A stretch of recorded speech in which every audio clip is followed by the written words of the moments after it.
Just a few little pointers on the mind. Here's number one. It needs to be nourished. Needs to be fed. There's an Old Testament phrase that says humans cannot live just on bread alone or food alone. Dogs can, a crocodile can, a spider can. Humans cannot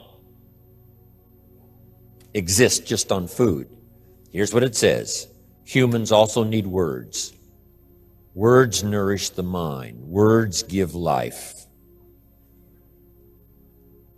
Words create insight. Because there's more than one way to see. If we see with our eyes, we call that sight. But there's another way to see called insight.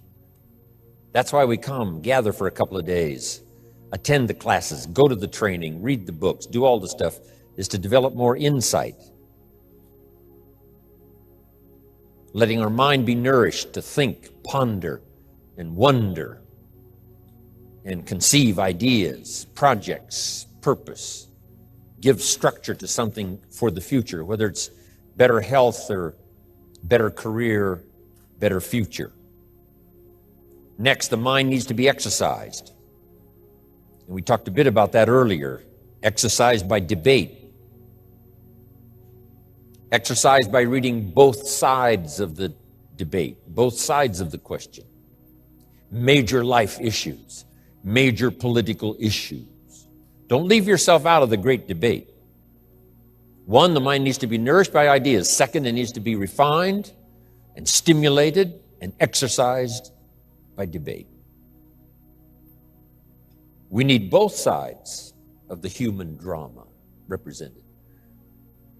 The reason why the Bible is such a classic book in studying all kinds of stories is because the Bible is full of stories on both sides, the evil side and the good side. The Bible said, Old Testament said, this king came to power and he was a good king and he ruled for 18 years. And then it says the next king came to power and he was a bad king and he put up idols. He became the bad king. So it reads good king, bad king, showing both sides of the human spectrum and drama. Some stories that we read in the Bible of people to admire, others are people to despise. In your library, you need a book on Gandhi and you need a book on Hitler. One book to show you how noble someone's aspirations can be, and the other book to show you how despicable and how evil someone's goals can be. Both sides we study good and evil, one we love and one we hate. We study illness, we study health. Someone says, well, you can't study the negative things. You have to study the negative things. You have to give voice to and mind to and time to both sides of the issue so that you can strengthen your side of the argument. In raising our kids, we have to pose both sides. What's the dangerous side and the safe side? In one of the seminars that I'm sure some of you have attended, I talk about philosophy that makes the difference. Philosophy does two things, each person's personal philosophy. So jot this down. Our personal philosophy does two things. One, helps us to see the dangers on one side so we can avoid or minimize those. Then our personal philosophy needs to be developed so we can see the opportunities on the other side so we can maximize those. And for the balance of your life, that's going to be the twin challenge in developing ideas and philosophy and strengthening all of it so that you can avoid the dangers, maximize the opportunities. Because the dangers never go away. The dangers to our ship of state called the country. The danger to the enterprise, the danger to the corporation. Dangers always lurk, both inside and out. Dangers lurk on the inside of our own mind. When I was a kid, they used to have those little cartoons of a little boy with a gremlin on one side and a little angel on the other side. And the little devil, the little gremlin said, go ahead and do it, it's okay. Little angel said, no, no, no. So when kids are young, they've got this debate to engage in. Should I or shouldn't I? One voice says, go ahead, and the other one says, no, no. So we hope as the years pass and as the classes pass, and as we go from grade 1 to grade 2 to grade 5 to grade 10, we will learn more as Abraham said, to listen to the better angels of our nature, to appeal to our conscience, and let our conscience help, along with God and whatever else you belong in that has good influence on helping to make right decisions, avoiding the evil one, avoiding the danger, the dark side, and appeal to ourselves to engage in the positive side, the opportunity side. The battle of the mind is significant for us every day, what to think, what not to think. My mentor, Mr. Shove, said, stand guard at the door of your mind. And you decide what enters. You decide what to fill up your mind with, because it becomes the material with which you build your future. So, engaging the mind to make rational decisions about life. Beware of the thief on the street that's after your purse, but also beware of the thief in your mind that's after your promise. The thief in your mind that says you're too short, you're too tall, you've never done it before. What makes you think you can do it now? It's not going to work for you. Someone else could find the book, you'll never find the book. If you found the book, you wouldn't read it. If you did read it, you wouldn't understand it. That's stuff that goes on in our mind. So jot down this key phrase. It's one of the best for the day. Whatever you do, don't become a victim of yourself. As you engage in this debate, what to eat, what not to eat, where to go, where not to go, what to say, what not to say, what to do, what not to do, make sure that you strengthen the positive side of this argument with yourself so that day by day you become healthier, day by day you become stronger, day by day you become wiser. Day by day you build a better shield and immunity. An inside immunity to ward off disease, but an outside immunity to ward off all the negative and all the trash and all the stuff that would not enhance your personal development nor your promise for the future.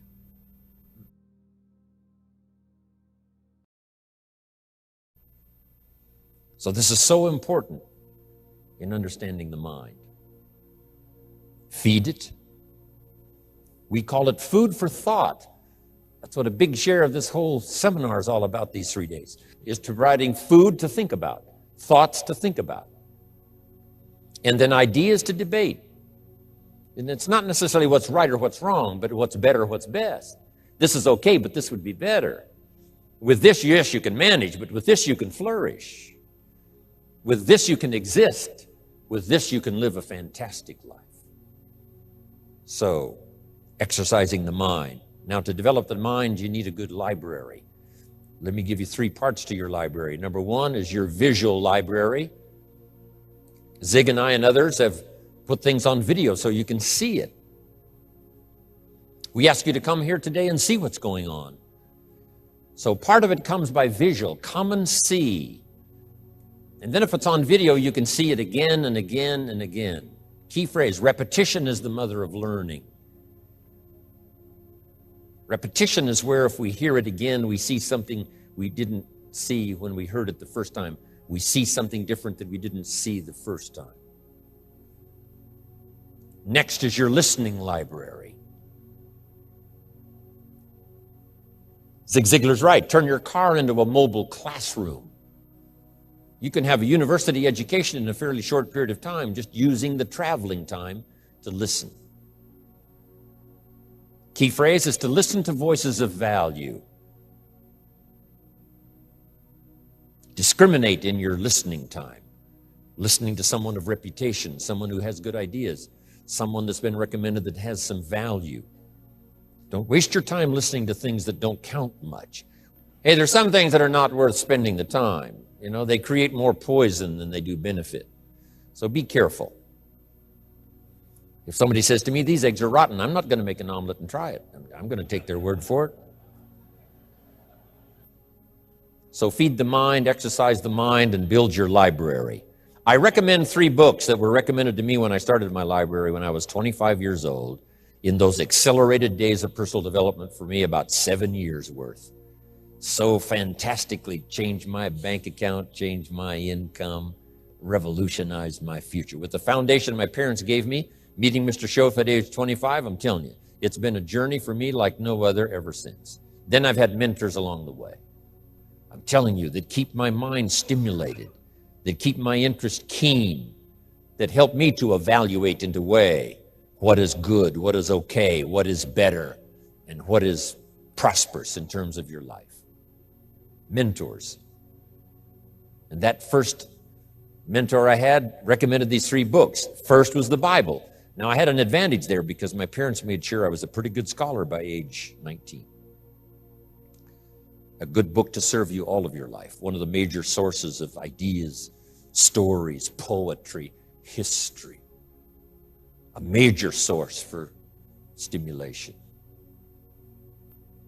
Next, he recommended the book called Think and Grow Rich by Napoleon Hill. Think and grow. Good words, think and grow and rich.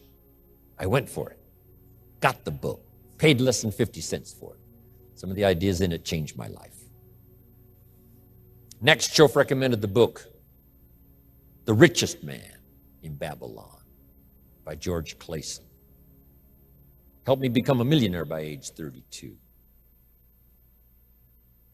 Totally changed my economic future. Just the ideas in a simple little book. Amazing. Then he recommended something for me to listen to by Earl Nightingale called The Greatest Secret. That was my listening library to begin with. The Greatest Secret by Earl Nightingale. So your listening library and your visual library. Next now is your reading library. And we won't go through a whole list of the best books, but here's a good book to get if you want a good list of the best books. It's called How to Read a Book. Simple. How to Read a Book by Adler. Chief editor of the Encyclopedia Britannica, Mortimer Adler. He wrote a book called 6 Great Ideas that's excellent. He wondered, are ideas tangible? Are ideas real? Or are they nothing? But he wrote this book, along with another author, How to Read a Book. Now, if you master this book, you can get so much more from a book. Now, it's a kind of a tough book to get through, but it'll give you some ideas on how to take a book and get the most out of it. Take a book and get the most out of it. But in this book is also a list of what he calls are the greatest books ever written. And I've used that book, that list, as a centerpiece for my library. It's got the classics, which I missed. I only went to 1 year of college, so I missed a whole bunch of stuff.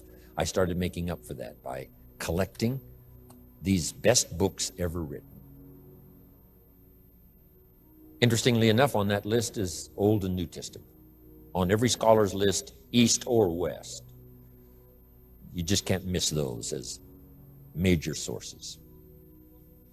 In addition to that, there's a book called Lessons of History, written by Durant. And I offer it because it's one of the classic writings of all time. You may not agree with his premise, but you certainly have to agree that it's one of the best well-written books ever. He and his wife wrote about 11 volumes on civilization. Take a speed reading course, you can get through those. But this little book, Lessons of History, is sort of a summary of their ideas on history. It's a classic. Then a classic I think most everybody's got is called As a Man Thinketh by James Allen, where each sentence is a seminar. And you may not agree with his premise either in certain instances. But you don't want to read just what you agree with. And not just to read the positive. Make this note, you cannot live on mental candy. Just like you can't feed your children ice cream all the time and hope that they will be healthy. So you cannot live on mental candy. Someone says, well, I just read the positive stuff. That's not enough. And the reason is because you need to know both sides of the issue.